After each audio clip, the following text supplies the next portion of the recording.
The bell above the door of Cartwright's general store chimed soft in the winter morning. A young woman stepped inside, shaking snow from her shawl. Her eyes were wide and frightened, darting around the store like a cornered animal, looking for an escape that wasn't there. Eli Cartwright looked up from his ledger. He was 60 now, white-haired and stooped some in the shoulders, but his eyes were still sharp behind his wire spectacles. He knew that look, fear and hope all mixed together, desperation wearing a brave face. The young woman clutched a carpetbag tight against her chest. She wore a traveling dress that had seen better days. Her hair, pinned careful beneath a bonnet, was coming loose from the long journey. "Morning, miss," Eli said, gentle. "Looking for something in particular?" She opened her mouth, closed it, opened it again. I'm waiting for someone," she managed finally. Her voice shook just a little. "He was supposed to meet me at the station, but he hasn't come yet." Eli set down his pen, slow and deliberate. He'd seen this before, too many times. "What's your name, miss?" "Emma. Emma Wilson." "Miss Wilson." Eli came around the counter. "You look like someone waiting for the end of the world." Her eyes filled with tears she was fighting hard not to shed. Eli pulled out a chair from beside the pot-belly stove. The fire crackled warm and inviting. "Sit down," he said. "Pour yourself some coffee from that pot there." She hesitated. "Go on," Eli encouraged. "Whatever you're waiting for will still be there in 10 minutes. Emma sat. Her hands trembled as she poured the coffee. Eli settled into the chair across from her. For a long moment, he just looked at her. Then he spoke. "Let me tell you something. 15 years ago, another young woman stood where you're standing. Her name was Clara Mae Jenkins. And yes, the man she came for rejected her." Emma's breath caught. "But that wasn't the end," Eli continued. His voice was warm now, remembering. "It was the beginning. That's the part people always forget. The rejection was just the door opening. What Clara did after she walked through that door, well, that's the story worth telling." He leaned back in his chair. "This takes a while, Miss Wilson. You comfortable?" She nodded, clutching her coffee cup like it was the only solid thing in the world. "Good," Eli said, "because before I'm done you'll understand something important."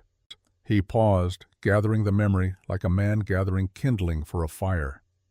"It started with whispers," he said. "The winter of 1883. This town couldn't stop talking about her. The whispers came in layers, overlapping like wind through winter trees. Did you hear? The mail-order bride. Jedediah Turner sent her away. Poor thing, standing in the snow. They say she's too fat for—" "Shameful, absolutely shameful." Eli's voice cut through the memory of those voices, speaking to Emma across 15 years. "People love to talk," he said, "especially in small towns where nothing much happens. And when something does happen, they get it wrong 9 times out of 10. He shifted in his chair, the old wood creaking beneath him. "They said Clara was desperate. They said she was foolish. They said she wouldn't last a month. They were wrong about everything except one thing." He paused. "Clara Mae Jenkins did come to Dry Creek on a train in the winter of 1883, and yes, she was rejected. But the town's version of the story ends there. The truth is where it begins." December 1883. The train rattled and hissed through the winter landscape. Snow covered everything outside the frosted windows. The plains stretched endless and white, broken only by the dark lines of fence posts and the occasional stand of bare trees. Clara Mae Jenkins sat in the passenger car with her hands folded careful in her lap.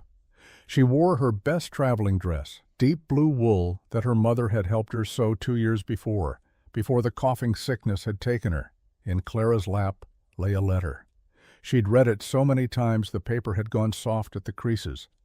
"Dear Miss Jenkins, I am a man of simple means but honest intentions. I seek a woman to share my land, my table, and my life. I need someone strong enough for the work and kind enough for the loneliness. If you are willing, come to Dry Creek, Wyoming. I will meet you at the station. Yours in hope, Jedediah Turner." Clara touched the letter like it was something precious. And it was, in a way. It was a future, or the promise of one. Across from her sat another young woman, Ruth Brennan, 22, with golden hair and a face like a porcelain doll. She was also a mail-order bride, heading to Montana to meet a rancher named Thomas Keller. Ruth had talked almost non-stop since boarding in Chicago. About Thomas's letters, about the ranch, about the life they'd build together. "I'm certain we'll both be happy," Ruth said now, her eyes bright with certainty. "Thomas says his ranch has a view of the mountains. Can you imagine? Waking up to mountains every morning?" Clara smiled. "It sounds beautiful." "What does Jedediah say about his land?" Clara looked down at the letter. "He says it's good grazing country, wide and open." "Does he describe himself?" "Not much. He says he's a working man, honest, Presbyterian."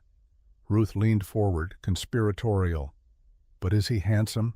Clara laughed softly. "He didn't say, and I didn't ask."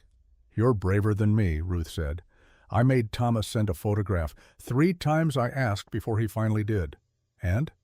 "He's not handsome exactly, but he has kind eyes." "That's what matters, don't you think?" "Yes," Clara said, "that's what matters." But her hand trembled just slightly as she folded the letter and tucked it back into her pocket. The train began to slow. The conductor walked through the car calling out stations. "Billings!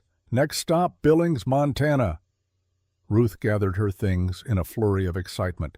"Oh, this is me. This is my stop." She stood, then paused, looking down at Clara. "I'm sure your Jedediah will be wonderful," she said. "And I'm sure you'll write me and tell me all about your new life." "I will," Clara promised. Through the window, Clara could see the Billings platform. A man stood there, hat in hand, scanning the train windows. When he saw Ruth waving, his whole face lit up like sunrise. Ruth squealed with delight. "That's him! That's Thomas!" The train stopped. Ruth rushed to the door, then paused one last time. "Be happy, Clara," she said. Then she was gone. Clara watched through the window as Ruth stepped down onto the platform. Thomas hurried forward, took both her hands, said something that made Ruth laugh. He picked up her trunk like it weighed nothing. Together they walked toward a waiting wagon, talking the whole way. The train lurched forward again. Clara watched until they disappeared from view. Then she was alone with her own reflection in the dark window glass. "Be happy," she whispered to herself. The train carried her west into the gathering dusk. Dry Creek, Wyoming appeared on the horizon like something half forgotten. A cluster of wooden buildings huddled against the winter wind. Smoke rose from chimneys in thin gray lines. The sky above was the color of old iron. The train slowed, brakes screaming against the rails.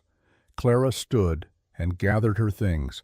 1 trunk, 1 carpet bag, 1 hat box. Everything she owned in the world fit into 3 pieces of luggage. She smoothed her skirt, straightened her bonnet, took a breath that didn't quite fill her lungs. The conductor helped her down onto the platform. Snow was falling.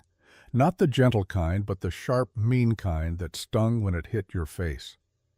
The platform was empty except for an old man loading mail sacks onto a cart. Clara looked around. No one else.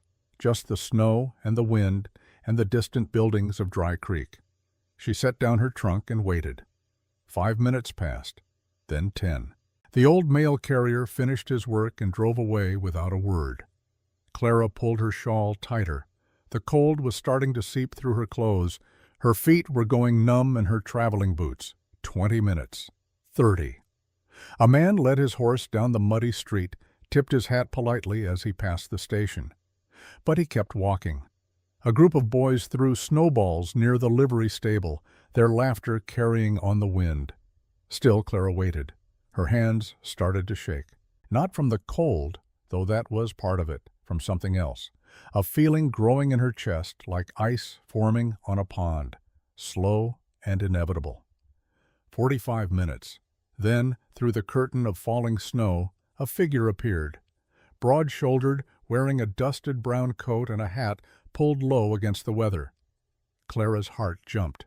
She stood straighter, trying to look presentable, despite the snow clinging to her bonnet and shawl. The man approached. His face was hard to see beneath the hat brim. He didn't smile. Didn't hurry. Just walked up, steady and slow. "Miss Jenkins?" His voice was flat, no warmth in it. "Yes, Mr. Turner?"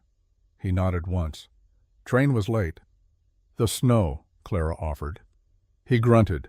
Without another word, he picked up her trunk and carried it to a wagon waiting in the street. Not roughly, but not gently either, just efficient, like a man doing a chore. Clara followed with her carpetbag and hatbox. He didn't help her up into the wagon seat. She climbed up herself, arranging her skirts as best she could with numb fingers. Jedediah Turner settled onto the seat beside her and took up the reins. He was maybe 40, with a weathered face and beard going gray at the edges. His eyes were the color of storm clouds, and they didn't linger on Clara for more than a second. "Ranch is about 4 miles out," he said.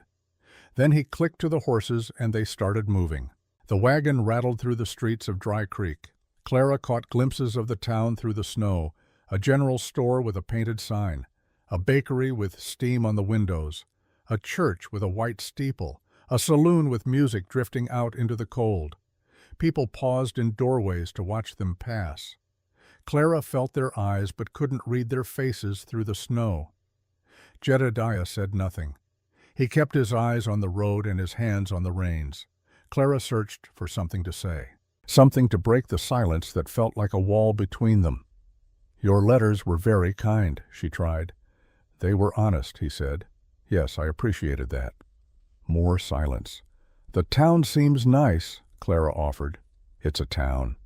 The wagon rolled on. The buildings fell away behind them. Now there was only the white expanse of snow-covered prairie and the dark ribbon of road ahead. Clara's hands twisted in her lap. She wanted to ask questions about the ranch, about his life, about what he expected from her. But his silence was like a locked door. She didn't know how to open it. The wind picked up, driving snow into their faces. Clara ducked her head against it. "Storm's coming in harder," Jedediah said. It was the longest sentence he'd spoken since they'd left town. Clara nodded but said nothing. In her mind, she kept seeing Ruth on the platform in Billings. The way Thomas had smiled, the way he'd taken her hands, the way they'd walked away together, already talking like old friends. This wasn't like that. This was something else entirely.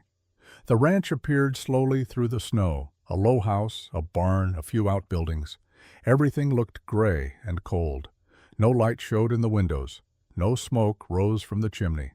Jedediah drove the wagon past the house, straight to the barn. He stopped the horses and climbed down without a word. Clara sat there, uncertain. Was she supposed to go to the house, wait for him? What came next? Jedediah opened the barn door and led the horses inside. Clara could hear him moving around, unhitching the team. She climbed down from the wagon carefully. Her legs were stiff from the cold ride. She followed him into the barn. It was warmer inside, out of the wind. The smell of hay and horses filled the air. A lantern hung from a post, casting long shadows. Jedediah worked in silence, removing the harness from the first horse. Clara stood by the door holding her carpetbag, waiting. Finally he paused in his work. He looked at her for the first time since they'd left the station. Really looked. His eyes traveled over her, taking in her height, her build, the generous curves of her figure. His jaw tightened. Clara felt the look like a physical thing, a judgment being made, a verdict being reached. "Mr. Turner," she said softly, "should I go up to the house?" He turned away from her, went back to tending the horse. For a long moment he said nothing. Then, "You're not what I expected." The words fell into the space between them like stones into water. Heavy, final. Clara's breath caught. I sent a photograph. You said—" "I know what I said." He still didn't look at her, but I was thinking someone a little different. Different how? Now he turned. His face was hard but not cruel, just closed, decided. "Smaller," he said. "More delicate." The barn seemed to tilt around Clara. She gripped her carpetbag tighter. "I see," she managed. "You're a fine woman," Jedediah continued, his voice flat and careful, like a man delivering bad news he'd rehearsed. "I can tell that. You seem respectable, decent, but I need someone someone who fits what I had in mind." Clara stood very still. Every instinct screamed at her to say something, to argue, to plead, to ask what she could do differently. But her mother's voice rose up from memory, strong and clear as if she stood right there in the barn. "Don't ever let anyone make you small, Clara. You're a sunflower, not a violet." Clara lifted her chin. "I understand, Mr. Turner." She didn't argue, didn't beg, didn't cry. She just turned and walked toward the barn door. "Miss Jenkins," he called after her. She paused, but didn't turn around. "I can drive you back to town in the morning." "Storm's getting bad. You can sleep in the—" "Thank you, no," Clara said, her voice steady, despite the shaking in her chest. "I'll walk. It's 4 miles in a blizzard. I'll manage." She stepped out into the snow. The wind hit her like a fist, but she kept walking. Down the path from the barn, past the dark house, toward the road that led back to town. Behind her, she heard the barn door close, heard the solid thunk of it latching, the sound of a door closing on a future that would never be. Clara walked into the storm, one foot in front of the other, not because she had a plan, not because she knew where she was going, just because standing still in that barn meant accepting the verdict, meant letting Jedediah Turner's vision of her become the truth. And Clara May Jenkins was done letting other people's visions define her worth. The snow fell harder. The wind pushed against her like it was trying to drive her back. But Clara kept walking. She didn't cry, not yet. That would come later. Right now she needed all her strength just to keep moving forward. The ranch disappeared behind her into the white. The road stretched ahead, barely visible through the storm, and somewhere in the distance, 4 miles away through the blizzard, Dry Creek waited. A town of strangers who would soon learn what Clara herself was only beginning to understand. She wasn't fragile. She wasn't delicate. She wasn't the kind of woman who broke when life pushed her down. She was a sunflower, tall and strong and golden. And sunflowers don't bend, they stand, even in the worst storms. Present day, 1898. Eli paused in his story. Emma sat across from him, coffee forgotten, and going cold in her cup. Her eyes were wide. "Did she make it to town?" Emma asked. "In that storm?" Eli smiled slightly. "She made it. Took her 2 hours. Nearly froze. But she made it." "What happened then?" "Then?" Eli leaned forward. "Then the real story began. Because, see, Miss Wilson, Jedediah Turner thought he was ending something that day in the barn. He thought he was closing a door." Eli's eyes were distant now, seeing across the years. But what he actually did was set Clara free. Free from the story someone else wanted to write for her. Free to write her own. The store bell chimed. Both of them looked up. A man stood in the doorway, tall, nervous, holding his hat in his hands. "Miss Wilson," he said, "I'm Thomas Brennan. I'm terribly sorry I'm late.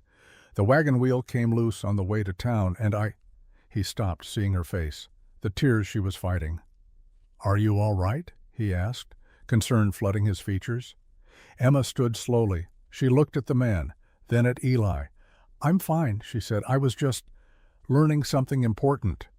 Thomas looked confused. "I don't understand." Emma walked toward him.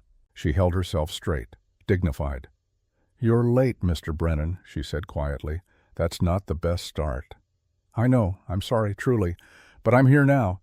And you're even lovelier than your letters suggested." Emma studied his face, searching for something. "That's kind of you to say. But before we go any further, I need you to understand something." Thomas blinked. "Yes?" "I'm not here to fit a vision you have in your head, Mr. Brennan. I'm here to see if we might build something real together. Real people, not paper promises." Thomas was quiet for a moment, then a slow smile spread across his face. "I think I'd like that, Miss Wilson, the real thing." He offered his arm. Emma took it. But before they left, she turned back to Eli. "Thank you," she said, "for the story and the coffee." "You're welcome," Eli said. "But the story's not finished." If you come back sometime, I'll tell you the rest." "I will," Emma promised. Then she and Thomas went out into the bright winter morning. Their voices drifted back through the open door, already talking, getting to know each other.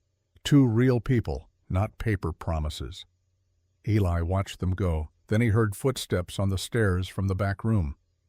Clara Cartwright came down, older now, but with those same clear eyes. Her hair was white instead of brown, but she still moved with that steady, unhurried grace. "You told our story again," she said. It wasn't a question.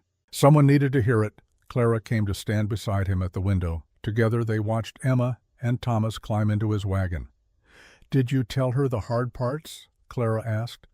"I'm getting to those." "Did you tell her how scared I was?" "I told her you were brave." Clara shook her head, smiling slightly. "Bravery and fear aren't opposites, Eli.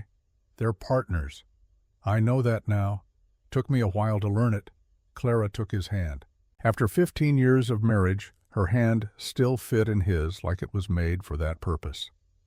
"Tell me," she said, "in your version of the story, do you mention how long it took you to actually talk to me? I may have glossed over that part." "Mm-hmm. And did you mention how terrified you were to fall in love again?"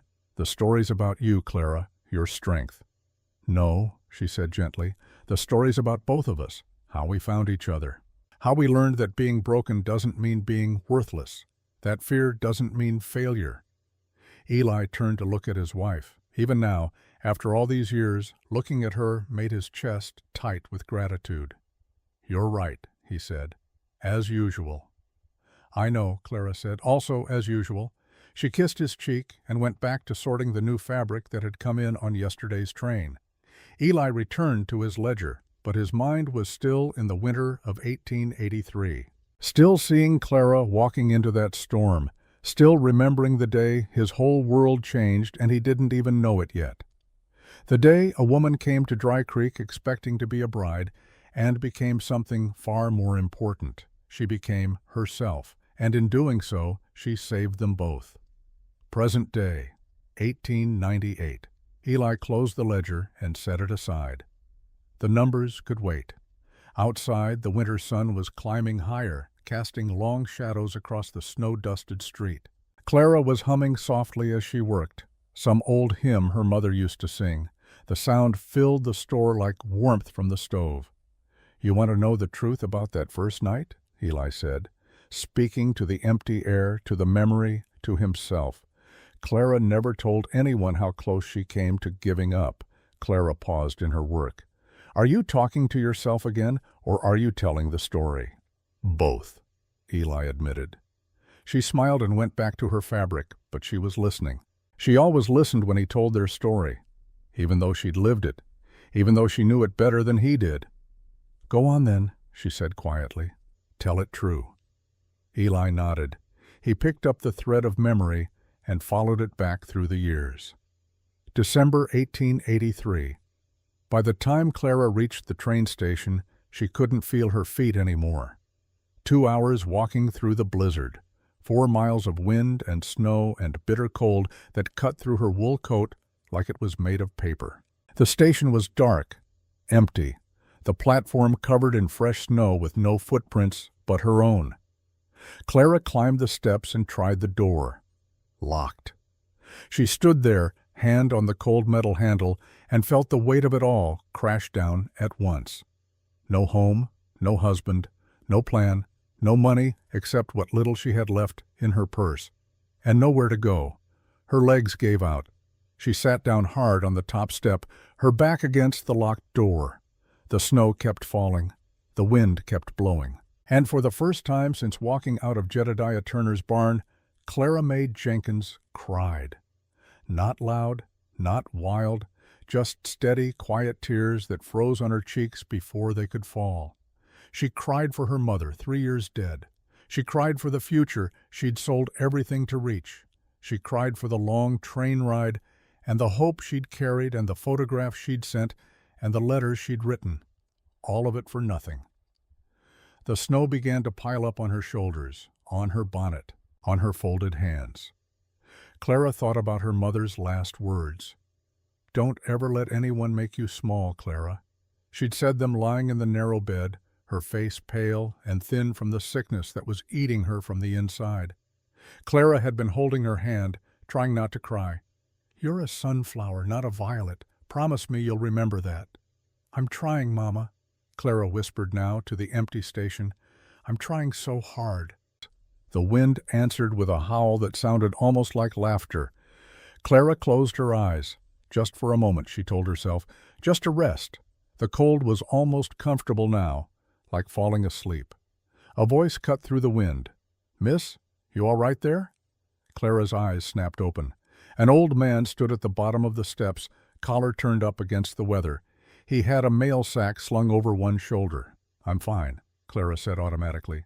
"You don't look fine. You look half frozen." She tried to stand. Her legs wouldn't cooperate. The old man climbed the steps and offered his hand. "Name's Porter. I run the mail route. Saw you sitting here from the street." Clara took his hand and let him help her up. Her whole body shook with cold. "Thank you, Mr. Porter." "You just come in on the evening train?" "The afternoon train, hours ago." Porter's eyes narrowed. "You been sitting here all this time?" "No, I went out to the Turner Ranch. But there was a misunderstanding, so I walked back." Understanding dawned on Porter's weathered face. He'd seen this story before. "Mail order bride," he said, not a question. Clara nodded. Porter sighed. He pulled a key from his pocket and unlocked the station door. "Come on inside before you freeze to death. There's a stove in the office." He led her into a small room that smelled of dust and old paper. Porter got a fire going in the pot-belly stove, while Clara stood shivering in the middle of the floor. "Sit down," he said, gesturing to a chair. "Warm up." Clara sat. The heat from the stove made her fingers and toes scream with pain as feeling returned to them. She bit her lip to keep from crying out. Porter watched her with something like pity in his eyes. "I got a proposition for you," he said. "Station needs cleaning, twice a week. I could pay you 50 cents a week for it." Clara looked at him, at the kindness in his face, at the offer that was more charity than job. "That's very generous, Mr. Porter. It's honest work for honest pay. I appreciate it, but I need to think about whether I'm staying in Dry Creek." Porter nodded slowly. "Fair enough. Offer stands if you want it." They sat in silence for a while. The fire crackled. The wind rattled the windows. Finally, Clara spoke. "Can I ask you something?" "Sure." "Have there been other women like me, other mail-order brides who came here?" "A few over the years." "What happened to them?" Porter was quiet for a moment. "Some made it work, some left. One or two, well, they found different paths than what they came here looking for." Clara absorbed this. "Did any of them get turned away like I did?" "Not that I know of. You're the first I've heard about." Somehow that made it worse. She was a first, a cautionary tale in the making. Clara stood up. Her legs were steadier now. "Thank you for the warmth, Mr. Porter, and for the offer. I should go find a room for the night." "You got money for that?" "Some." "Try Mrs. Fletcher. Runs a boarding house above the apothecary. Tell her Porter sent you." Clara picked up her carpetbag and hatbox. Her trunk was still at the station platform, covered in snow. "I'll come back for my trunk tomorrow," she said. "I'll keep it in the office, keep it dry." Clara paused at the door. "Mr. Porter? Thank you for your kindness." The old man shrugged. "Kindness costs nothing. Wish more folks remembered that." Clara stepped back out into the storm. But something had changed. The tears were gone. The despair had hardened into something else. Determination. She walked into the town of Dry Creek with her head up and her shoulders back. Not because she had a plan, but because sitting in the cold wasn't living, and Clara May Jenkins intended to live. Dry Creek at night was mostly dark. A few lit windows, the saloon glowing warm and loud at the far end of the street, the church steeple pointing up at the clouded sky like an accusation. Clara found the apothecary easily enough. A painted sign hung above the door. Through the window she could see shelves of bottles and jars. Beside the shop door was another door with a small sign, "Rooms to Let." Clara knocked. Footsteps inside. The door opened to reveal a woman of about 50, with gray hair pulled back severe and eyes that missed nothing. "Yes?" "Mrs. Fletcher? Mr. Porter sent me. I need a room." Mrs. Fletcher looked Clara up and down. Her gaze was sharp and assessing. "You the one Jedediah Turner sent for?" News traveled fast in small towns. "Yes, ma'am." "And he sent you back?" "Yes, ma'am." A long pause. Mrs. Fletcher's expression didn't change. $2 a week. Firewood extra. No cooking in the room. No gentlemen callers. Rent due every Monday. "I can pay for 2 weeks now," Clara said. "After that, I'll need to find work." "You got work in mind?" "I'm a seamstress." Mrs. Fletcher studied her another moment. Clara felt the weight of that gaze, the judgment being made. "You look like someone who knows how to work," Mrs. Fletcher said finally. "We'll see if that's true.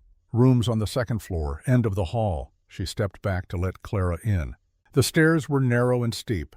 Clara's room was small, with a slanted ceiling, a narrow bed, a washstand, and a window that looked out over the back alley. It was cold, drafty. The wallpaper was peeling in one corner. It was also dry and safe, and hers. "Thank you, Mrs. Fletcher," Clara said. The landlady nodded once and left, her footsteps heavy on the stairs. Clara set down her bags and sat on the bed. The mattress was thin but better than a train seat or a snowy station step. She opened her carpet bag and pulled out her mother's quilt, unfolded it carefully. The stitches were tiny and perfect. Each square told a story. This piece from Mama's wedding dress, that piece from Clara's baby blanket, another from Grandma's Sunday coat. A patchwork of lives and memories all stitched together. Clara wrapped the quilt around her shoulders and lay down on the narrow bed. Outside, the storm was starting to ease. Through the window she could see snow still falling, but gentler now. She thought about Ruth in Montana, probably sitting down to dinner with her Thomas right now, probably laughing, probably happy. She thought about Jedediah Turner alone in his cold house, about his eyes when he'd looked at her and found her lacking. She thought about her mother in that narrow bed, dying, telling her to be a sunflower. "I don't know how, Mama," Clara whispered into the dark. "I don't know how to be a sunflower in a world that wants violets." The room had no answer, only the sound of wind and the distant noise from the saloon down the street. Clara closed her eyes. Tomorrow she would figure out what came next. Tomorrow she would make a plan. Tonight, she just needed to survive until morning. Present day, 1898. Eli paused, refilled his coffee from the pot on the stove. "That first night," he said softly. "Clara told me years later she almost left. Almost took whatever money she had left and bought a ticket back to Illinois."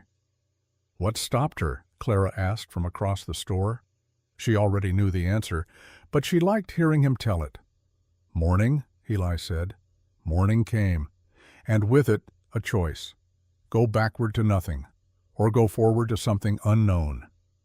He sipped his coffee. Clara chose forward. She always chose forward. December 1883. Clara woke to sunlight streaming through the window. The storm had passed. The sky outside was blue and hard and cold. She lay there for a moment wrapped in her mother's quilt, trying to remember where she was. Then it all came rushing back. Jedediah, the rejection, the walk through the blizzard, this room. Her first thought was despair. Her second was anger. Her third was determination. She got up, washed her face in the cold water from the pitcher, and got dressed. She had one nice dress left that wasn't her traveling clothes. A simple gray wool with white collar and cuffs. She pinned up her hair careful and neat. If she was going to ask for work, she needed to look capable. Before leaving, she sat at the small desk by the window. She pulled out paper and pen from her carpet bag. She started a letter to her younger sister back in Illinois. "Dear Sarah, I've arrived in Wyoming and I've made a terrible mistake." She stopped, stared at the words. Then she crumpled the paper and started again. "Dear Sarah, I've arrived in Wyoming and I'm building something new here. Don't worry about me. I'm going to be fine." She didn't know if it was true, but writing it down made it feel possible. She folded the letter, addressed it, and put a stamp on it from the few she'd brought. She'd mail it later. Then Clara Mae Jenkins walked out of her room and down the stairs to face Dry Creek in the daylight. The town looked different without the storm, smaller somehow. The main street was maybe 3 blocks long, buildings on both sides, mostly wood, some painted and some not. She could see the general store, the bakery, the blacksmith, the church, the saloon, the bank, and a few other businesses she couldn't make out from where she stood. People were out now, shoveling snow, driving wagons, going about their morning business. And every single one of them looked at Clara as she walked past. She could feel their eyes, hear the whispers that stopped when she got close and started up again when she'd passed. That's her, the one Turner sent away. Poor thing. Shame. Wonder how long she'll last. Clara kept her chin up and her eyes forward. She had her sewing kit in a basket on her arm, samples of her work carefully folded inside. Her first stop was the bakery. A painted sign read, "Pickens Bakery," and the smell of fresh bread made her stomach growl. She hadn't eaten since yesterday morning on the train. Clara pushed open the door. A bell jingled overhead. The woman behind the counter was large and sturdy with flour on her apron and suspicion in her eyes. "Help you?" "Good morning. My name is Clara Jenkins. I'm a seamstress, and I'm looking for work. I wondered if you might need any mending done or know anyone who does." Mrs. Pickens looked her up and down. "I got my own needle and thread, thank you." "Of course. I just thought, we're busy here, if there's nothing else." It wasn't rude exactly, just cold, final. Clara felt her face flush. "Thank you for your time." She turned to leave. The bell jingled again as the door opened. A Chinese woman came in with a young boy, maybe 12 years old. "Good morning, Mrs. Chen," Mrs. Pickens said, her voice notably warmer. "The usual?" Clara slipped past them and back out into the cold. She tried 3 more businesses that morning: the milliner's shop, the dry goods store, a rooming house that catered to railroad workers. Each time, the same cold reception, the same suspicious looks, the same polite but firm rejections. By noon, Clara's feet hurt and her basket felt heavy as lead. She sat on a bench outside the church and tried not to cry. She had $4.30 left to her name, enough for 2 weeks' rent and not much else. What had she been thinking? That she could just show up in a strange town and make a life? She was reaching into her basket, thinking she'd eat the apple she'd saved from yesterday's train journey, when she heard a voice. "Miss?" Clara looked up. The Chinese boy from the bakery stood there, looking nervous. "Yes? You sew things?" "Yes, I do. My mama needs someone to fix my pants. I tore them. Again." Clara felt something shift in her chest. Hope, small but real. "I'd be happy to help. Where does your mother work?" "Laundry, Chen's Laundry, 2 streets over." "Thank you," Clara said. "What's your name?" "Tommy Chen." "Thank you, Tommy Chen. You might have just saved my life." Tommy looked confused. "It's just pants," Clara smiled. "Sometimes pants are more than just pants." Chen's Laundry was a small building that smelled of soap and steam. Tommy's mother was a tiny woman with work-worn hands and a kind face. She spoke limited English, but Tommy translated. "She says you fix Tommy's pants, she pay you 25 cents. Also, she tell her friends you sew good." Clara examined the pants. The knee was torn clean through, an easy fix for someone who knew what they were doing. "I can fix these. I can have them done by tomorrow." Mrs. Chen smiled and nodded. She said something in Cantonese. "She says you sew better than anyone in her village back home," Tommy translated. "She says you have good hands." Clara felt tears prick her eyes. She blinked them back. "Thank you. Tell her, thank you." That night, in her cold room above the apothecary, Clara sewed Tommy Chen's pants by candlelight. She didn't just patch the knee, she reinforced the seams, added a decorative stitch around the patch, made them stronger than they'd been before. She sewed like her life depended on it, because maybe it did. Over the next 2 weeks, word spread slowly through Dry Creek's Chinese community. Mrs. Chen told her friends. Her friends told their friends. Clara mended shirts for the railroad workers who boarded at Chen's cousin's house. She hemmed dresses for the daughters of the man who ran the Chinese grocery. She patched work pants and repaired coats and sewed buttons back on with thread so strong they'd never come loose.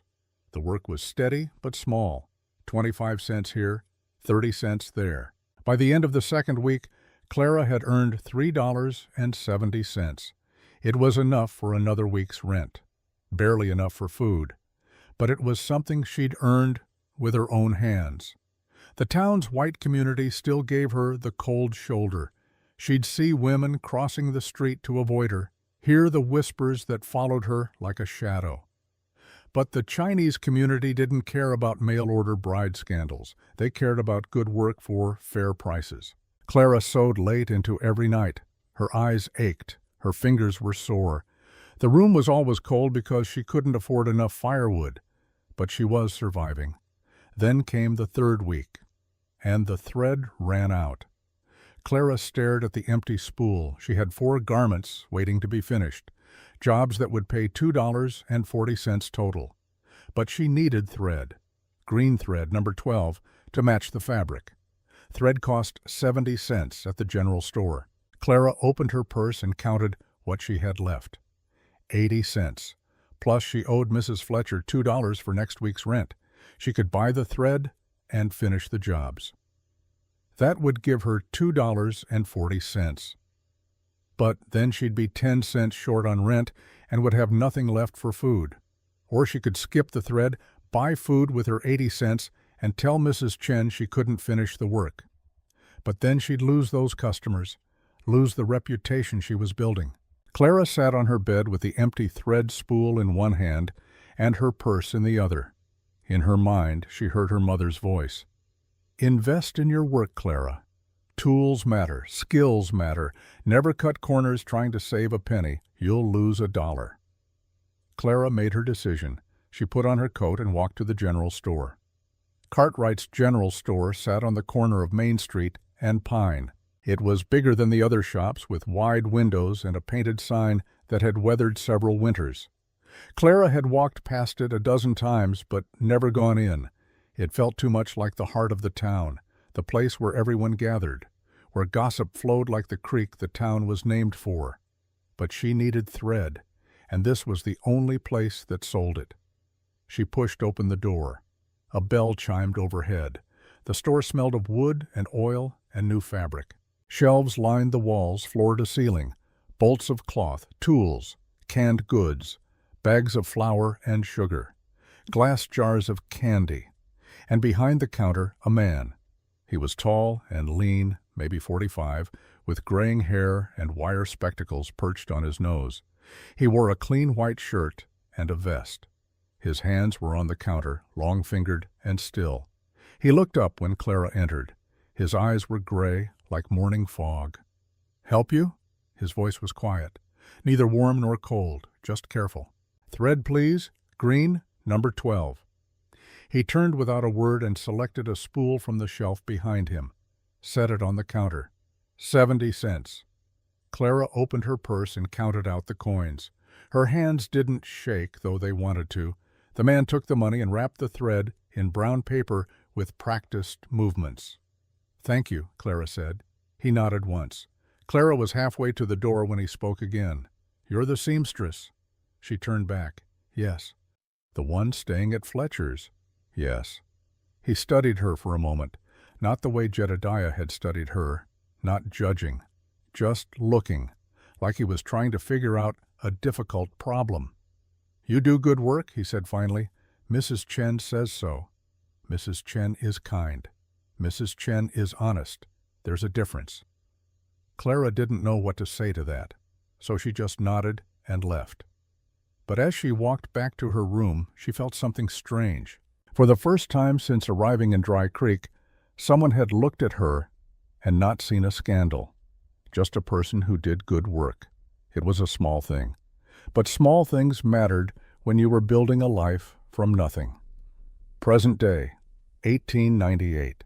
"That was the first time you spoke to me," Clara said from across the store, "and you made it sound like a business transaction." Eli smiled slightly. It was a business transaction. You're such a romantic. I got more romantic later. Much later, Clara agreed. Took you long enough? Eli's smile faded into something more serious. I was afraid, he said quietly. I saw you, and I felt something I hadn't felt in 3 years, and it terrified me. Clara came over and sat in the chair Emma had occupied that morning. She took Eli's hand. I know, she said. I was terrified too. They sat like that for a moment, 15 years of marriage between them, 15 years of knowing each other's fears and loving anyway. Tell the rest, Clara said gently. Tell how it really started. Eli nodded. He squeezed her hand once, then continued the story. December 1883 to January 1884, Clara came back to the general store 3 more times over the next 2 weeks, each time for something small. Thread, needles, a packet of pins. Each time the man behind the counter was polite and efficient. He never asked questions, never mentioned Jedediah Turner, never joined in the gossip she could hear from other customers when they thought she wasn't listening. She learned his name from Mrs. Chen, Eli Cartwright. Widower, owned the store for 12 years, kept to himself mostly. The 4th time Clara came in, she noticed a book on the counter. The cover showed a woman in a fine dress standing on a ship. Is that a good one? She asked, then immediately felt foolish. Why was she making conversation? Eli looked at the book like he'd forgotten it was there. It's all right, about a woman who inherits a shipping company. Does she succeed? Haven't finished it yet. Clara paid for her thread and left. But the next time she came in, 2 weeks later, there was a different book on the counter, small, wrapped in brown paper. Yes? Eli said in his quiet way. Just buttons today, please. Pearl, if you have them. He selected a card of buttons from the case. Then he gestured to the wrapped book. Someone left this here. Thought you might like it. Clara looked at the book. At him. Someone? They didn't leave a name. She picked up the package. It was light as air.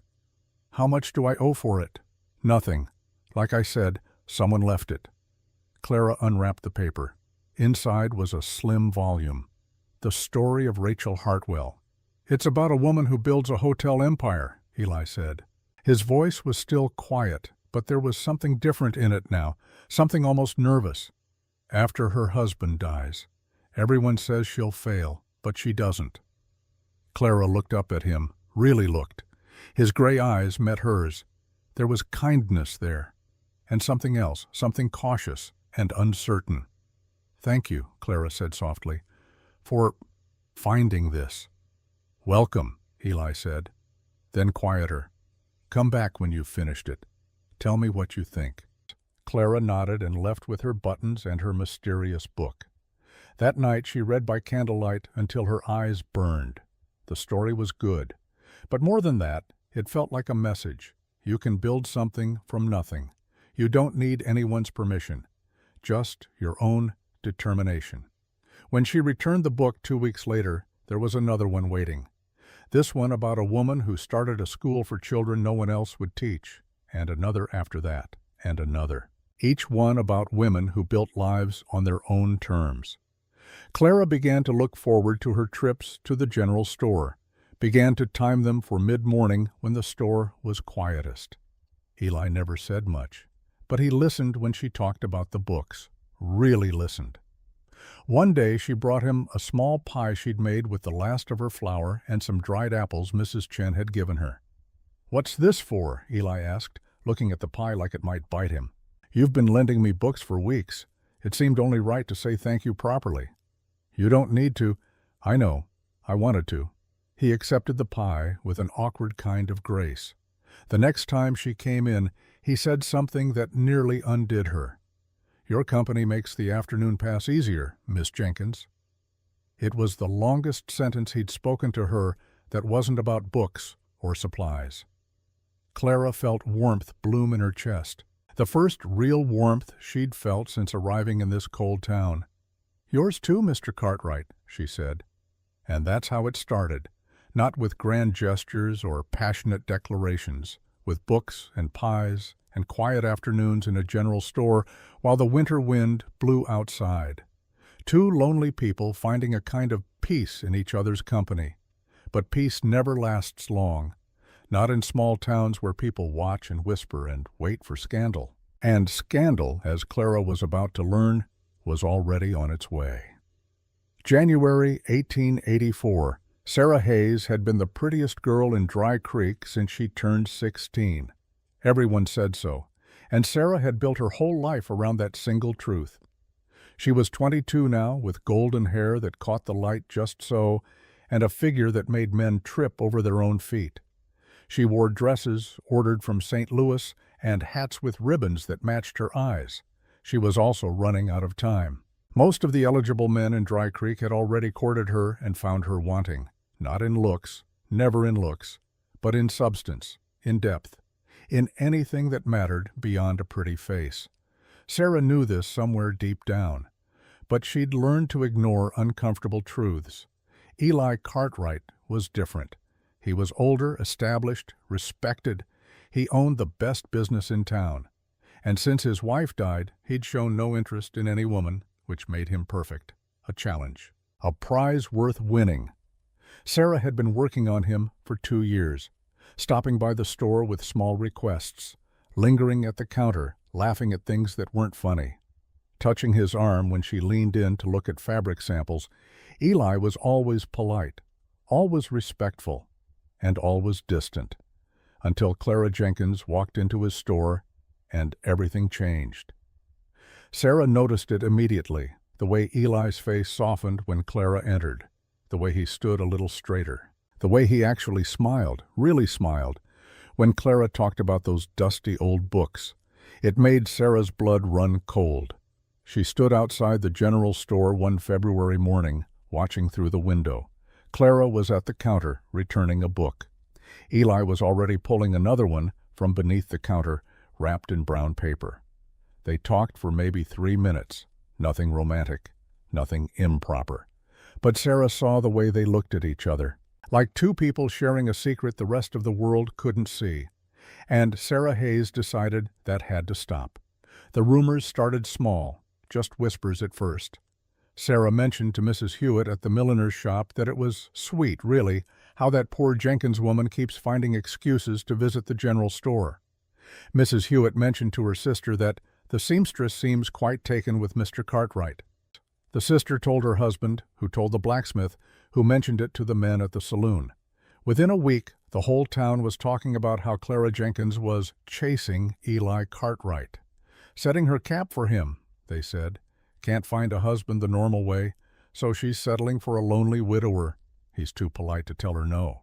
Someone should warn him. Women like that, they're desperate. The words spread like frost, covering everything, changing the shape of truth, until it looked like something else entirely. Eli heard it on a Tuesday morning. Edmund Price, who ran the new mercantile down the street, came in to buy nails. His store was smaller than Eli's, newer, but he was taking customers with lower prices and flashier displays. "Morning, Cartwright," Price said with a smile that didn't reach his eyes. "Here you've got yourself an admirer." Eli looked up from his inventory book. "Don't know what you mean." "The seamstress. Jenkins woman. Folks say she's been coming around quite a bit. Real persistent, from what I hear." Something cold settled in Eli's chest. "She buys supplies, same as everyone else." "Oh, I'm sure that's all it is." Price's smile widened. "Just thought you should know what people are saying. A man in your position, widower with a successful business. Well, you're a catch.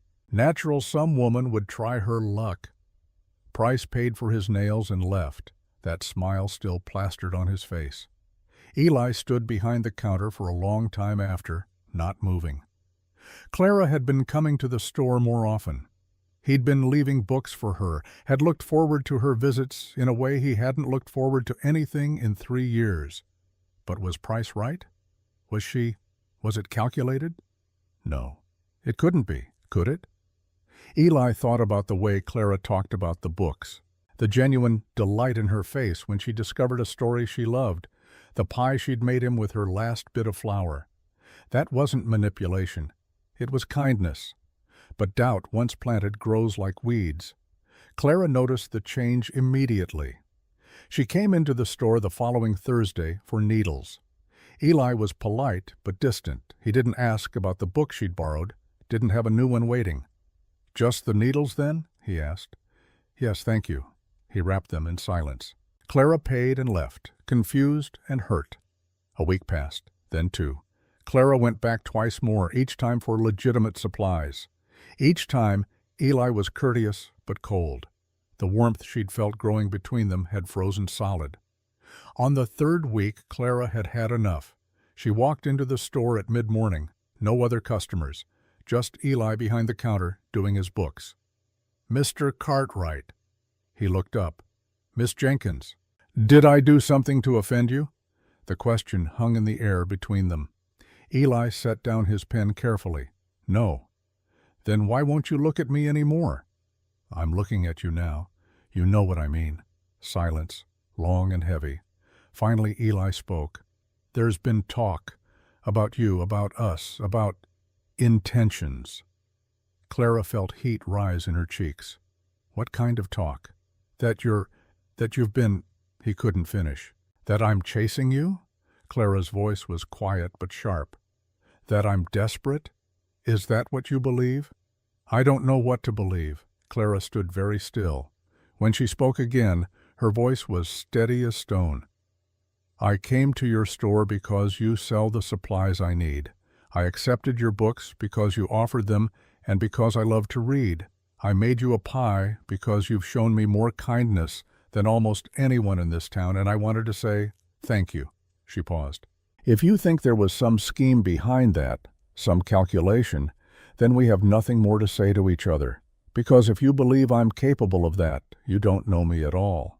She turned to leave. "Wait." Eli's voice stopped her. She turned back. "I don't believe them," he said quietly. "The rumors. I don't believe you're capable of manipulation." "Then why did you pull away?" "Because I was afraid." "Of what?" Eli took off his glasses, rubbed his eyes, put them back on. "Of feeling something I haven't felt in 3 years, of wanting something I promised I'd never want again." Clara's anger softened slightly. "What did you promise?" But Eli shook his head. "It's complicated." "Then uncomplicate it." "I can't. Not yet." Clara studied his face, saw the conflict there, the war being waged behind those gray eyes. "Mr. Cartwright," she said gently, "I'm not asking for anything from you." "I never was." "But I also won't accept being treated like a fortune hunter. I've had enough of people judging me for things I haven't done." "I know, you're right. I'm sorry." "Are we—" Clara hesitated. "Can we go back to how things were? Just two people who like books and conversation?" Eli looked at her for a long moment. "Yes," he said finally, "I'd like that." Clara nodded. "Good. Then I'll see you next week. I need more green thread." She left before he could see the tears threatening to spill. Outside, she leaned against the wall and took a shaking breath. She'd almost lost this small friendship, this one bright thing in her difficult new life, and she still didn't fully understand why. Present day, 1898. Eli paused in his telling, looked at Clara across the store. "I was such a coward," he said. "You were grieving," Clara corrected gently, "and you were afraid. Those aren't the same as cowardice." "Felt like it at the time." "I know, but you figured it out eventually." Eli smiled slightly. "With some help from a stubborn woman who refused to give up on me." "I didn't refuse to give up on you," Clara said. "I refused to give up on myself. There's a difference." "Tell me," Eli said, "was there ever a moment when you thought about leaving, really leaving?" Clara was quiet for a moment. "Yes," she said finally. "That night after our confrontation, I lay in bed and thought about packing my trunk, buying a ticket back to Illinois, admitting defeat." "What stopped you?" "The same thing that always stopped me. I knew that leaving wouldn't change who I was. It would just mean I'd be the same person somewhere else, still running from everyone else's opinions, still letting their voices be louder than my own." She stood and came to him, kissed the top of his head. "Besides," she said, "I had a feeling about you, even then, even when you were being an idiot. What kind of feeling? That underneath all that fear and grief there was a good man trying to find his way back to himself, and I wanted to be there when he did. Eli caught her hand, held it. I didn't deserve you. Probably not, Clara agreed cheerfully, but you got me anyway. February 1884. After the confrontation, things shifted between Eli and Clara, not back to where they'd been, but to somewhere new, more honest, more careful. Eli started leaving books again, but he also started talking more, about the store, about the weather, about small, safe things. Clara brought him baked goods when she could afford the ingredients, not as payment, just as friendship. They were dancing around something neither of them was ready to name, but Eli was still fighting a war inside himself, and that war had a name: Margaret. 3 years earlier, 1880. Promise me, Eli. Promise you'll never love another. Margaret Cartwright lay in their bed, her face pale as winter snow. The sickness had taken her slowly, eating away at her from the inside. The doctor said it was consumption, said there was nothing to be done. Eli sat beside her, holding her hand. He'd been holding it for hours, days, weeks, trying to will his strength into her, trying to keep her here through sheer force of love. It wasn't working. Don't say that, Eli said, his voice breaking. You're going to be fine. Don't lie to me, not now. Margaret's voice was barely a whisper. Promise me, Eli, I can't bear the thought of someone else in our home, in our bed, taking my place. No one could ever take your place. Promise me anyway. Eli looked at his wife, his partner of 15 years, the woman who'd stood beside him through failed crops and good harvests, through the death of their stillborn daughter, through every joy and sorrow life had thrown their way. I promise, he said, tears streaming down his face. I promise. You're all I need. You're all I'll ever need. Margaret smiled. It was the last smile she ever gave him. She died an hour later, her hand still in his, and Eli had kept that promise. For 3 years he'd kept it faithfully, until Clara Jenkins walked into his store and made him want to break it. February 1884. It was a Saturday night when Eli finally admitted the truth to himself. He was falling in love with Clara. It terrified him. He paced his small house behind the store, unable to sleep. Margaret's things were still everywhere, her books on the shelf, her shawl hanging by the door, her chair by the fireplace that no one ever sat in. This whole house was a shrine to a promise made in grief, and Eli was drowning in it. He put on his coat and walked out into the cold February night. The cemetery was at the edge of town, up on a small hill. A stand of pine trees stood guard over the dead. Eli walked through the iron gates and up the path he'd walked 100 times. Margaret's grave was simple, a wooden cross, her name carved neat and clear. Margaret Ann Cartwright, 1840 to 1880. Beloved wife Eli stood there in the darkness, looking at the grave. Then he spoke. Margaret, I don't know if you can hear me, but I need to tell you something. The wind answered, rustling through the pine trees. There's a woman, her name is Clara, and I think I'm falling in love with her. Saying it out loud made it real, made it terrifying. I made you a promise. I said I'd never love another. And I meant it, Margaret. God knows I meant it, but I've been thinking. You loved life. You loved laughter and sunshine and people. Would you really want me to live like this, half dead, just going through the motions? Silence. Just the wind. I think the promise I made was born of grief, not love. Love wouldn't chain me to loneliness. Love would want me to live. Eli's voice cracked. So I'm asking you now, wherever you are, let me go. Let me try again, not to replace you. I could never replace you, but to keep living. Really living. He reached into his pocket and pulled out his wedding ring. He'd worn it every day for the last 3 years, twisted it on his finger whenever he felt anxious or lost. Now he held it in his palm, looking at it in the moonlight. I'll always love you, Margaret. You'll always be my first. But Clara might be my second chance, and I think you'd like her. She reads the same books you did. She has that same quiet strength, that same goodness." Eli knelt down, pressed his hand to the cold earth above Margaret's grave. "Thank you," he whispered, "for 15 good years, for loving me, for teaching me what love could be. But I have to let you go now. I have to let us both go." He stood, put the ring in his pocket. As he walked away from the grave, something shifted inside him. Not the weight of love that he'd carry forever, but the weight of guilt. The weight of promises that should never have been made. For the first time in 3 years, Eli Cartwright felt like he could breathe. Present day, 1898. "I put the ring in a box when I got home that night," Eli said softly. "I still have it, in my desk drawer. I look at it sometimes. Remember?" "I know," Clara said. "I've seen you." "You never said anything." "It's not my place to say anything.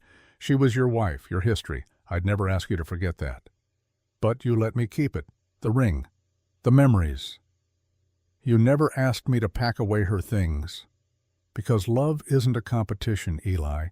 Your love for Margaret doesn't diminish your love for me. They're different things, different chapters." Eli pulled her close, kissed her forehead. "How did I get so lucky?" "You didn't," Clara said. "You got what you deserved, which is someone who loves you despite your flaws, not because you're perfect." "I have that many flaws?" "Oh, dozens," Clara said cheerfully. "Should I list them?" "Please don't." She laughed and went back to her work. Eli returned to his story. March 1884. The morning after his visit to Margaret's grave, Eli walked into the store with a new resolve.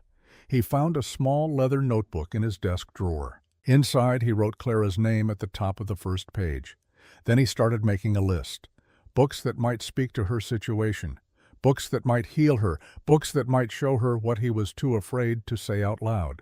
First book, Romance Where Woman is Rejected, Finds Better Love. Too obvious? Maybe. But she needs to know love exists. Second book, Biography of Woman Who Built Business Alone. Show her she doesn't need anyone. She already has the strength. Third book, Poetry About Self-Worth. Test her response. See if she's ready to hear it. Fourth book, Adventure Where Woman Saves the Man. Invert the power dynamic. See what she thinks. Fifth book, my favorite. The one Margaret loved. Risk showing who I am. Eli looked at the list. It was a strategy, a courtship conducted through stories because he didn't know any other way. He couldn't just tell Clara how he felt. The words wouldn't come. He'd been silent for so long he'd forgotten how to speak about things that mattered. But he could give her books, and maybe, if he chose them carefully enough, she'd understand what he was trying to say. "I see you. I value you. I'm falling in love with you. And I'm terrified." He closed the notebook and tucked it under the counter, behind the account books where no one would find it. Then he went about his day, waiting for Clara to come in. She came that afternoon, needing buttons. "Pearl, if you have them," she said. Eli selected a card of buttons from the case. Then, trying to sound casual, "Finished that last book?" "Yes, it was wonderful, thank you." "I have another one, if you're interested." "Always." He pulled out a slim volume from beneath the counter. Poetry, Mary Oliver. About nature and self and finding your place in the world. Clara took the book carefully. "You're very thoughtful with these choices. I try to match them to the reader." "And what do these poems say about me?" Eli met her eyes. "That you're stronger than you know, that you belong exactly where you are, that the world is better for having you in it." Clara's breath caught. That's quite a lot from a poetry book. Read it. See if I'm wrong." She tucked the book into her basket. "I will. Thank you, Mr. Cartwright." "Eli," he said suddenly. "You can call me Eli if you want." "Eli," Clara repeated softly. "Then you should call me Clara. Clara." The name felt right in his mouth, like coming home. She smiled and left. Eli watched her go, then pulled out his notebook and made a note. She's ready for more. Next book, something about hope, about futures, about possibilities. 2 weeks later, Clara came looking for thread and found something else instead. She was reaching for the spool Eli had set on the counter when her hand bumped against a notebook. It slid off the counter and fell open on the floor. "Oh, I'm sorry." Clara bent to pick it up. Then she saw what was written inside. Her name, at the top of a page, and beneath it a list of books with notes beside each one. Clara looked up at Eli. He'd gone pale. "What is this?" she asked quietly. Eli cleared his throat. I was trying to—" Clara read the notes out loud. "Show her she doesn't need anyone. She already has the strength. Test her response. See if she's ready to hear it." She looked up, understanding dawning. "You weren't just lending me books, you were— what? Speaking to me through them?" "I didn't know any other way," Eli said, his voice rough. "I'm not good with words of my own. I've been silent for so long. The books could say what I couldn't." Clara stared at the notebook, at the careful planning, at the thought he'd put into each choice. "You were courting me," she said slowly. "Through stories." "Yes." "Why didn't you just tell me?" "Because I was afraid. Afraid you'd say no. Afraid I was wrong about what I thought I saw between us. Afraid of breaking the promise I made to Margaret. Afraid of everything." Clara was quiet for a long moment. Then she started to laugh, not mockingly, but with genuine delight. "What's funny?" Eli asked, confused. "You? This?" She gestured at the notebook. "Do you know how many nights I lay awake wondering if you felt anything for me at all? If I was imagining the connection I felt? And all this time you were planning a whole courtship through literature. Is that all right?" Clara set the notebook on the counter. She looked at Eli with tears in her eyes, but she was still smiling. "It's more than all right. It's perfect. Because these books, they meant more to me than any pretty words could have.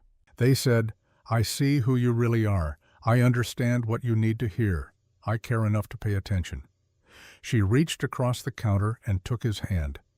"These were better than any words you could have said, Eli Cartwright." Eli's throat was tight. "I'm not sure I know how to do this, how to love again, how to be enough." "You don't have to be sure, you just have to try. And if I fail, then we fail together, but I don't think we will." They stood like that, hands joined across the counter while the afternoon light streamed through the store windows. For the first time in 3 years, Eli felt something he'd thought was gone forever: hope. But happiness in small towns never goes unnoticed, and envy has sharp eyes.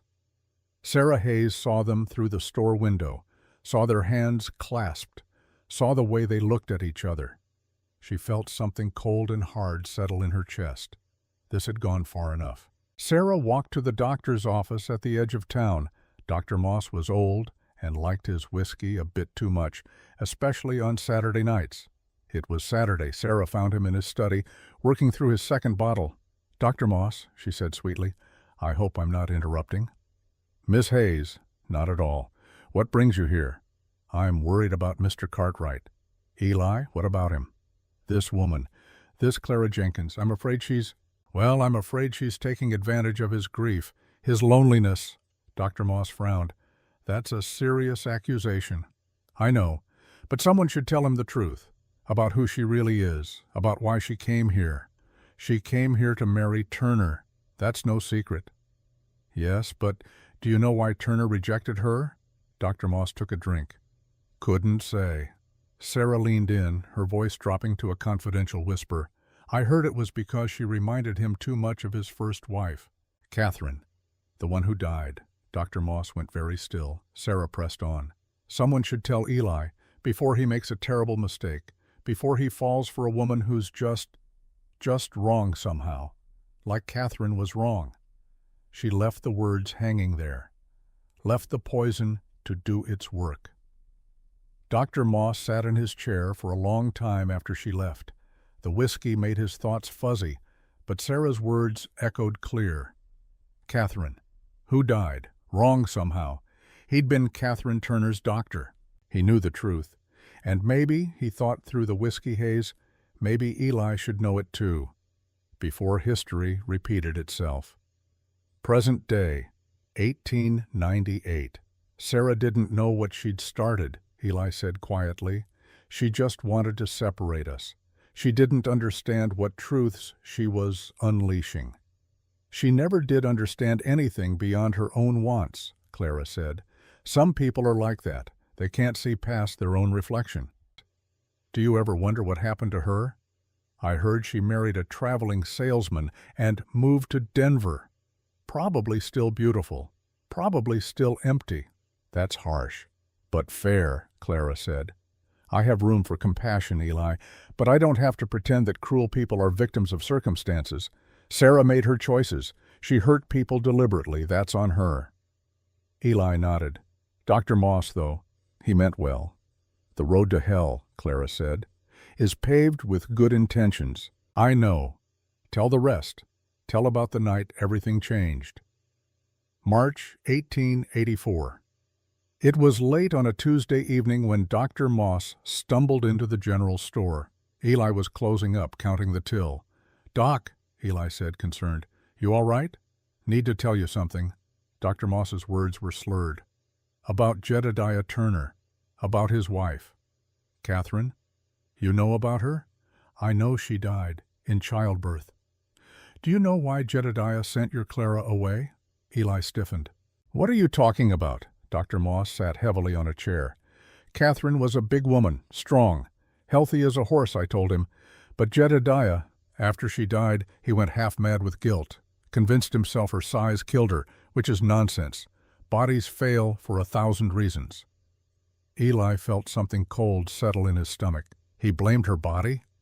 Blamed himself for choosing her. Thought if he'd married someone smaller, more delicate, she'd have lived.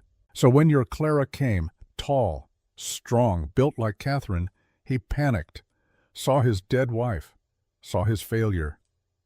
The doctor leaned forward, his eyes bloodshot but earnest. He didn't reject her because she was lacking, Eli. He rejected her because she reminded him of everything he'd lost, everything he blamed himself for. Eli was very quiet. Why are you telling me this? Because Sarah Hayes came by, said I should warn you, said Clara was wrong somehow, like Catherine was wrong. Doctor. Moss shook his head. But Catherine wasn't wrong. She was perfect, and she died anyway. Because that's what bodies do sometimes. They fail, and it's nobody's fault. He stood unsteadily.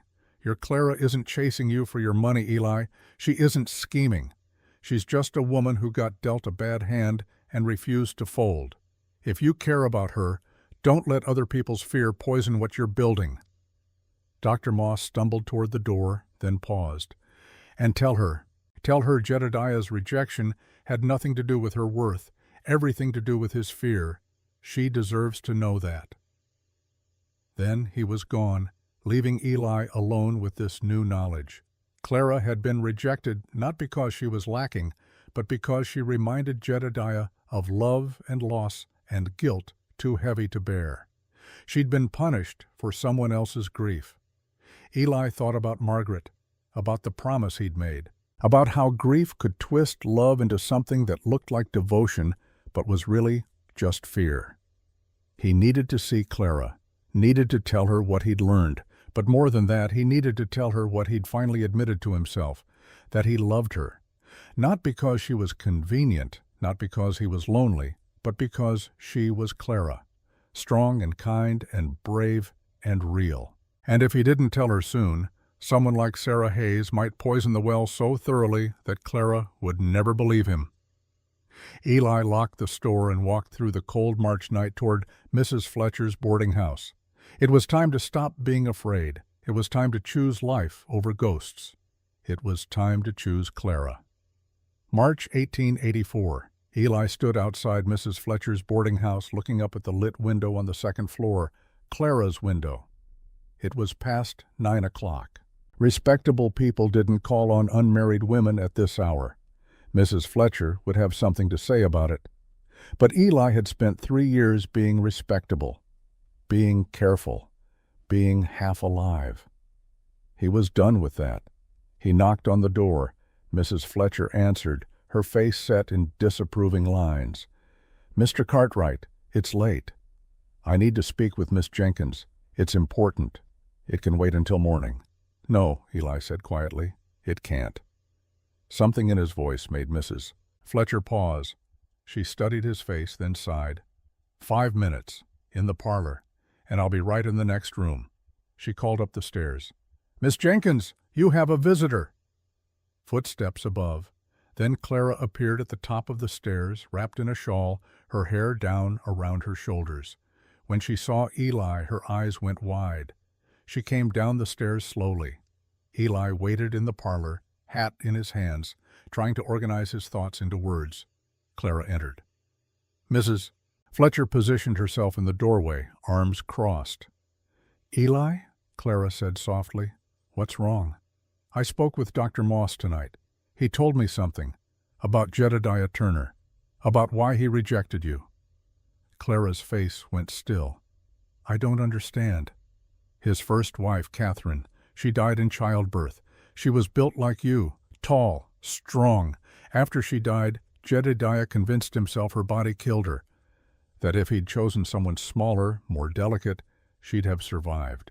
Clara sat down slowly. "That's why he sent me away? Because I reminded him of his dead wife?" "Yes. It had nothing to do with your worth, Clara. Everything to do with his fear, his guilt, his grief that twisted into something he couldn't see past." Clara was quiet for a long moment. When she spoke, her voice was steady. "So I was punished for looking like love and loss." "Yes. That doesn't make it hurt less." "I know." Clara looked up at him. "Why are you telling me this now, at this hour?" Eli took a breath. This was it. The moment where he either found his courage or lost his chance. "Because I needed you to know that Jedediah's rejection wasn't about you, but also because I needed you to know something else." "What?" "I'm falling in love with you, Clara. I've been falling since the first day you walked into my store, and I'm terrified. Terrified of betraying Margaret's memory, terrified of losing someone again, terrified of not being enough for you." His voice cracked. "But I'm more terrified of not trying, of letting fear keep me from the one good thing that's happened to me in 3 years. You, Clara, you're the good thing." Clara stood, crossed the small parlor until she was standing right in front of him. "I'm scared too," she said quietly. "Scared of trusting someone who might decide I'm not what they expected. Scared of building something that could crumble. Scared of hoping too much. So what do? We choose anyway. We choose each other despite the fear, because the fear means it matters." Eli reached out and took her hand. "I can't promise I'll be perfect. I can't promise I won't stumble, but I can promise I'll try. Every day I'll try to be worthy of you." "You already are," Clara said. "You just needed to see it." From the doorway, Mrs. Fletcher cleared her throat loudly. "Time's up, Mr. Cartwright." Eli smiled slightly. "Yes, ma'am." He looked at Clara one more time. "There's a harvest dance next month, at the schoolhouse. Would you come with me?" "Yes," Clara said. "I'd like that very much. Everyone will see us together." "Good," Clara said. "Let them see." Eli squeezed her hand once, then let go. He put on his hat and walked to the door, but before he left he turned back. "Clara?" "Yes?" "You're the most beautiful woman I've ever seen." Clara's breath caught. "Eli, I mean it. Not despite who you are. Because of who you are." Then he was gone into the night, leaving Clara standing in the parlor with tears on her cheeks and hope blooming in her chest like spring flowers. Mrs. Fletcher came fully into the room. "That man's in love with you," she said matter-of-factly. "I know," Clara whispered. "You in love with him?" "Yes." "Good. About time someone in this town showed some sense. Late August, 1884. The months between March and August passed like a slow thaw. Winter gave way to spring, spring to summer. And with each passing week, Eli and Clara grew closer. They were careful, proper, always mindful of the town's watching eyes. But everyone could see it. The way Eli smiled when Clara entered his store, the way Clara's whole face lit up when she saw him, The way they talked like two people who'd been having the same conversation their whole lives. Sarah Hayes watched it all with growing fury. She'd tried spreading more rumors, tried whispering poison wherever she could. But the town had seen Clara for 6 months now, seen her work hard, keep her head up, build a life from nothing. The gossip about her didn't stick anymore, which only made Sarah more desperate. The harvest dance was her last chance. Everyone would be there, everyone would see. If she couldn't have Eli Cartwright, she'd make sure Clara Jenkins knew exactly what the town really thought of her. The schoolhouse was strung with lanterns that swayed in the warm evening breeze. The fiddler was tuning up. Tables held pies and cakes and lemonade. Children ran around shrieking with joy that summer wasn't quite over yet. Clara stood outside the schoolhouse, nervous. She'd made herself a dress for the occasion, lilac cotton with cream buttons. She'd sewn it by candlelight over 2 weeks, making every stitch perfect. It was the nicest thing she'd made since coming to Wyoming. Eli appeared at her side, wearing a pressed white shirt and a vest. His hair was combed back, his spectacles polished. "You look beautiful," he said. "You clean up well yourself," Clara said, smiling. He offered his arm. "Ready?" "As I'll ever be." They walked into the schoolhouse together. The room went quiet for just a moment. Everyone turned to look. Clara felt every eye on her, felt the weight of judgment, of gossip, of months of whispers, but she kept her chin up and her hand on Eli's arm. They found seats near the back. Mrs. Pickens came over almost immediately. "Miss Jenkins, Mr. Cartwright, good to see you both." "Mrs. Pickens," Clara said, surprised. The bakery owner had never been openly friendly before. "I wanted to say," Mrs. Pickens continued, "that dress is beautiful. You have real talent." "Thank you. And I wanted to apologize for being cold when you first came to town. I was wrong about you." Clara felt tears prick her eyes. "That's very kind of you to say." Mrs. Pickens nodded and moved on, but the warmth of her words stayed. The fiddle music started. Couples moved to the floor. Then Sarah Hayes stood up. She wasn't dancing. She was standing in the middle of the room, and she was looking directly at Clara. "I think there's something everyone should know," Sarah said loudly. The music stopped. The room went silent. Eli stood up. "Eli." "Sarah, don't." "No, I think people deserve the truth." Sarah's voice was sweet as honey and twice as dangerous. "About that woman. About what she's really after." Clara stood slowly. Her heart was pounding, but her voice was steady. "What exactly am I after, Miss Hayes?" "A husband. Any husband. You came here desperate, got rejected, and now you're manipulating poor Mr. Cartwright because he's too polite to say no." The room was so quiet you could hear the lanterns creaking. Clara looked at Sarah, really looked at her, saw the desperation there, the fear, the emptiness, dressed up in pretty clothes. When Clara spoke, her voice was calm. "Miss Hayes, I've never asked Mr. Cartwright for anything except thread and the occasional book recommendation. If you consider that manipulation, perhaps you don't understand what a genuine conversation looks like." Someone in the crowd made a sound that might have been a laugh. Sarah's face flushed red. "You're a fortune hunter. Everyone knows it." "Everyone?" Clara looked around the room. "Mrs. Pickens, do you think I'm a fortune hunter?" Mrs. Pickens stood. "I think you're the hardest working woman in this town, Miss Jenkins, and I think you've earned every cent you have." "Mrs. Chen?" Clara continued. Mrs. Chen stood, her English halting but clear. "You good woman, good worker, good heart." One by one, other women stood. The blacksmith's wife, the woman who ran the boarding house for railroad workers, even Mrs. Fletcher. "She pays her rent on time and keeps her room clean," Mrs. Fletcher said. "More than I can say for most."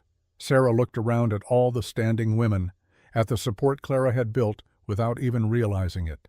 "This is ridiculous," Sarah said, her voice rising. "You're all just—" "Enough." Eli's voice cut through the room. He walked to Clara's side. "You've said enough, Sarah." "Duh." He looked at Clara, then at the whole room. "I'm in love with this woman," he said clearly. "Not because she chased me, not because I'm lonely, but because she's the strongest, kindest, bravest person I know. She came to this town with nothing and built a life through pure determination. She faced rejection and gossip and cruelty, and she never once let it make her small. He turned to Clara. "Would you dance with me?" Clara's throat was tight. "Are you sure? After all that?" "Especially after all that." She took his hand. The fiddler, reading the room perfectly, started a slow waltz. Eli and Clara moved to the center of the floor. Other couples joined them, but Eli and Clara only saw each other. "Thank you," Clara whispered as they danced. "For what?" "For seeing me, for choosing me in front of everyone. Thank you for being worth seeing, worth choosing." They danced as the August sun set outside the windows, painting the sky gold and pink.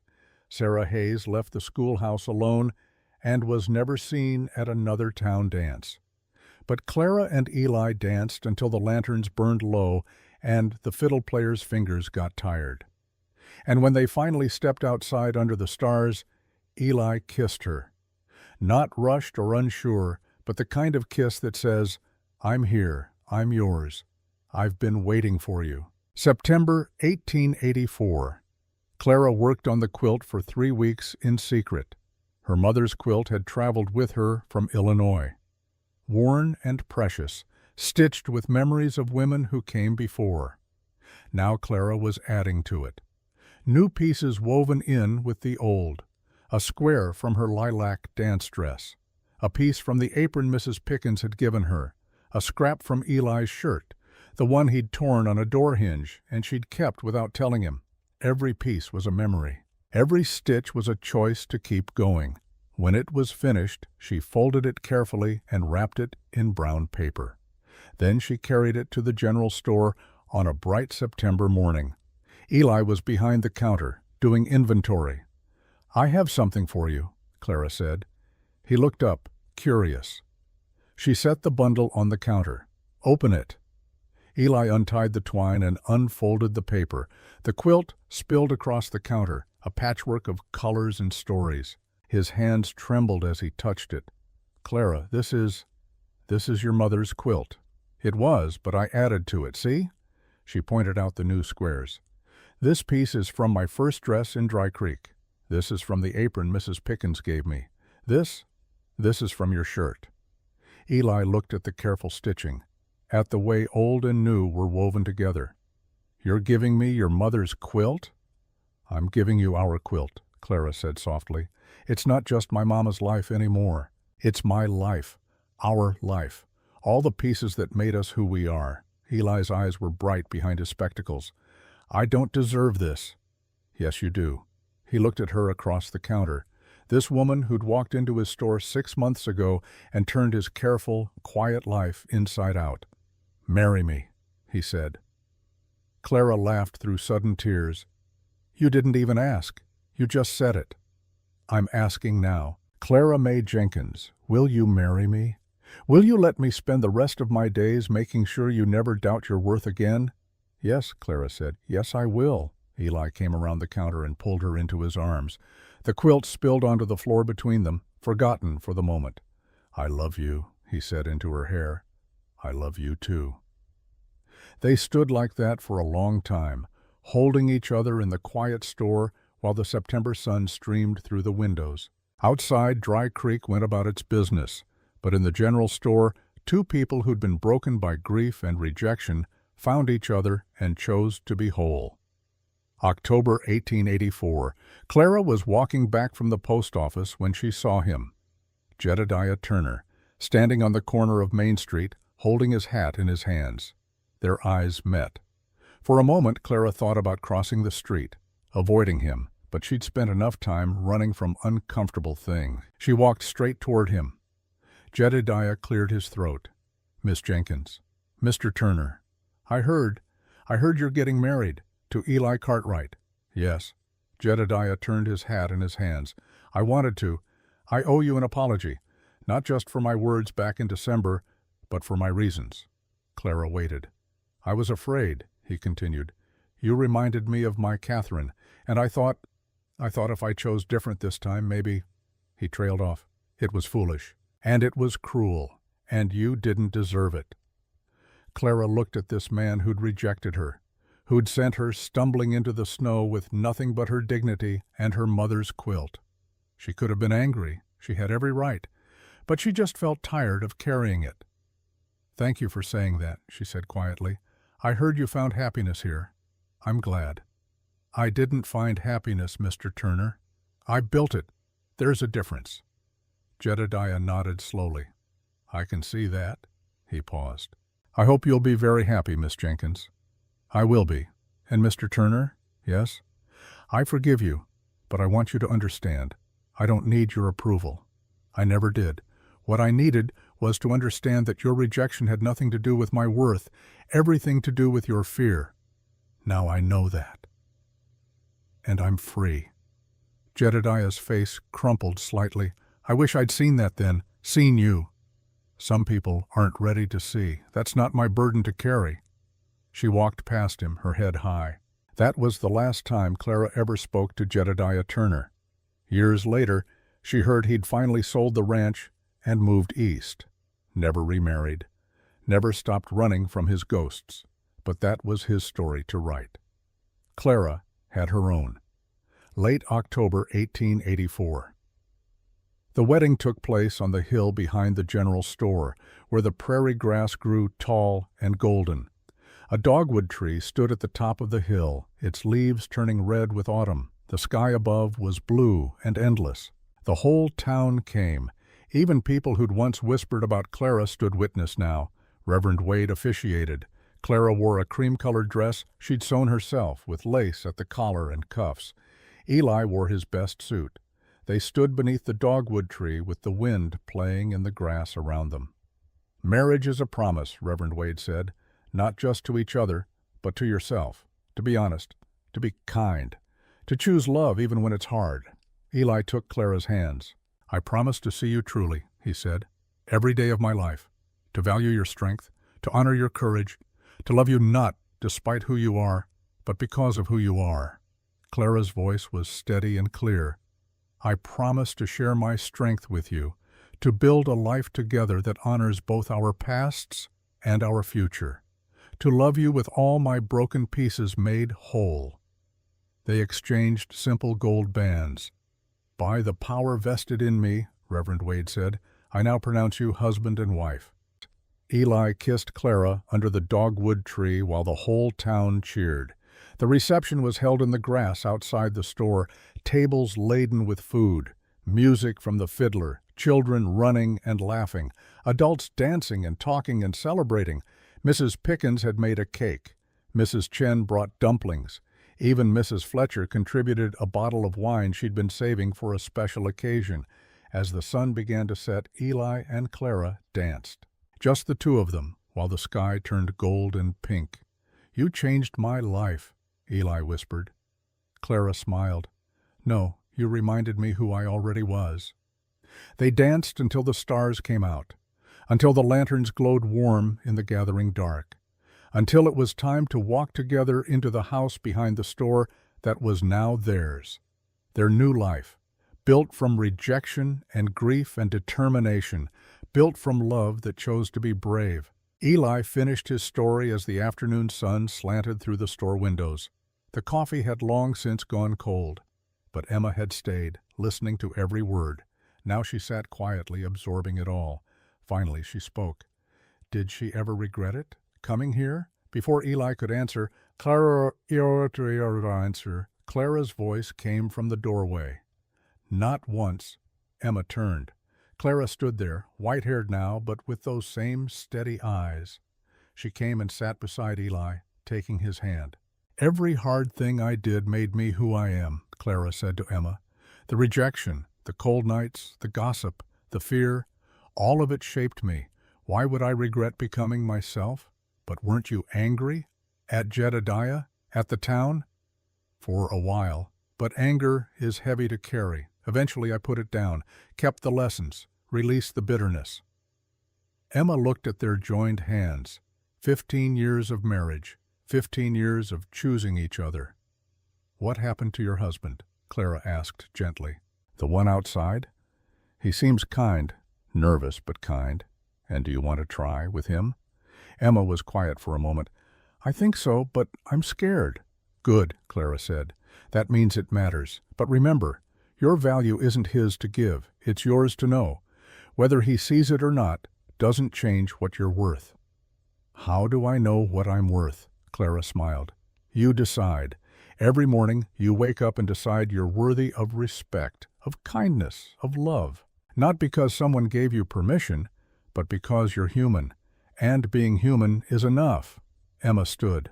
Thank you, both of you, for the story, for the wisdom, for the hope. Come back sometime, Eli said. Tell us how your story turns out. I will. Emma walked to the door, then paused. Mrs. Cartwright, can I ask one more thing? Of course. When did you know you'd made it? That you'd really built a life here? Clara thought for a moment. There wasn't one moment. It was 1,000 small moments. The first time I had enough money for food and rent. The first time someone asked for my work by name. The first time Eli smiled at me.